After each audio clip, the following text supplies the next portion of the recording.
Since the floods caused serious damage and people in National City showed up to a special city meeting demanding information tonight. As CBS 8's Esmeralda Perez reports, many don't have a place to live or go.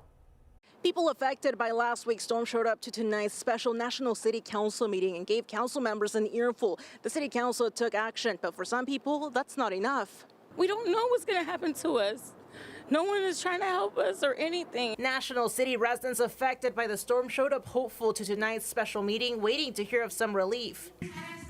I'm sorry, you cannot. The meeting only touched on one subject, a resolution to declare a public emergency in order to start applying for funds at the state and federal level. I thought it was going to go a lot better. You know, it just seems like it was just like on the political side of it, like nothing really got fixed. Many people were disappointed no immediate action was taken to find a resolution to help people without a place to stay after last week's storm flooded their homes. That's the thing we don't want to do. We don't want to build up people's expectations thinking that we can kind of magically do something that we really can't do. I spoke to City Council member Jose Rodriguez, who tells me today's meeting is a procedural step in order to get people affected the help they need. We passed an emergency ordinance for the City of National City, declaring a state of emergency, giving us access to state and federal funds as they become available. Many people who showed up tonight are residents from Highland View Apartments, where some residents there received a notice from the property management team saying they can only provide relocation housing through the rest of the month and that their leases will be terminated. We're asking for a state of emergency. How hard is that?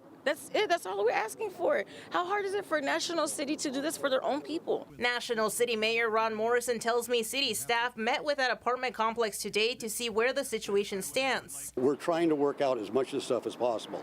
I was not in the meeting with the property owners today. That was staff and attorneys with attorneys, and but I did hear it was, they thought it was very positive, was what was coming out of it, and that they're going to try to do everything that they can, and certainly beyond what they have to do legally. National City leaders will have a presentation meeting next Tuesday where they will discuss the flood impacts. Esmeralda Perez, CBS 8. Thank you, Esmeralda.